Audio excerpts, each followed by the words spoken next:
Hello, আসসালামু আলাইকুম বন্ধুরা। কেমন আছেন সবাই? আশা করি সবাই ভালো আছেন। তো দেখেন, আগে কিছু বলার আগে সাগরের ভিউটা আপনাদের দেখাই। দেখেন, পোলাপানে গোসল করতেছে।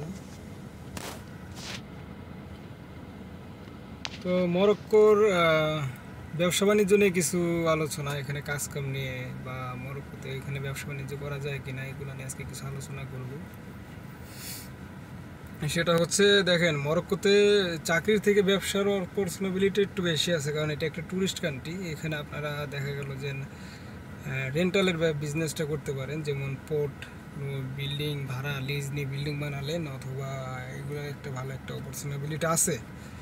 তারপর দ্বিতীয় কথা হচ্ছে, এখানে আপনারা সিটিজেনশিপটা অনেক ভালো একটা পলিসি। আপনার দেখা গেল 7 বছর থাকলে আপনি একটা আবেদন করতে পারবেন নাগরিকত্বের জন্য। আর তারা আর কি কিছু সংখ্যক এইভাবে আর কি নিয়মকানুন মেনে তারা নাগরিকত্ব দেয়। আর আরেকজন আমাকে প্রশ্ন করেছেন যে, ভাই, মরক্কোতে কি মুদি দোকান বা গ্রোসারি বিজনেসটা কীরকম হবে? তো দেখেন, গ্রোসারি বিজনেসটা যদি আমি বলি, গ্রোসারির বিজনেসটা একটু লাভ কম, বড় কিছু হওয়া সম্ভব না এখান থেকে। কিন্তু হ্যাঁ, গ্রোসারির বিজনেসটা এখানে আছে, অনেক প্রচলিত গ্রোসারি বিজনেসটা এখানেও। গ্রোসারি বিজনেস আপনি সারা পৃথিবীতে করতে পারবেন। এসব দেশে একটা সমস্যা হচ্ছে কি, আপনার বাকি হয় না। ঠিক আছে, বাংলাদেশে যেরকম আপনার বাকি চলে, এসব দেশে বাকির ইটা কম।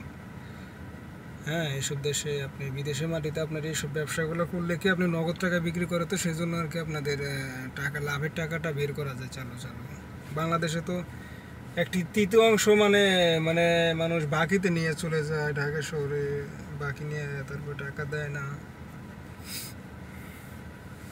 এগুলো আর কি এসব জায়গায় নাই।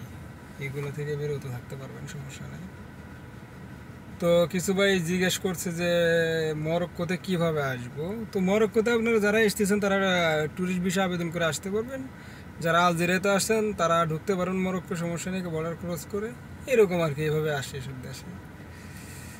আর দ্বিতীয় অন্য কিছু বিষয় হচ্ছে যে, ওই ডঙ্কি পথটা কিন্তু বর্তমানে একটু হার্ড। আপনারা জেনে শুনে ভালো করে কথা বলে আসবেন। যাচ্ছে লোক, যাচ্ছে না যেমন কোনো কথা না, কিন্তু সাবধানতার সাথে থাকতে হবে আপনাদেরকে, ঠিক আছে? আর যারা মরক্কোর সম্পর্কে যারা জানতে চান, এখানে কাজ কাম তেমন একটা নাই। কাজ কাম আছে যেগুলো স্কিল ওয়ার্কার, যারা যে স্কিল, ঠিক আছে, স্কিল হতে হবে আপনাকে। ওই ফাইবার নেটওয়ার্কিং টেকনিশিয়ান, অথবা আপনার এসি ফ্রিজ, এগুলোর কাজটা জানতে হবে। যারা কাজ না জানে তাদের জন্য একমাত্র জয়তুন বাগানই আমার সাজেস্ট। তো ভালো থাকবেন সবাই।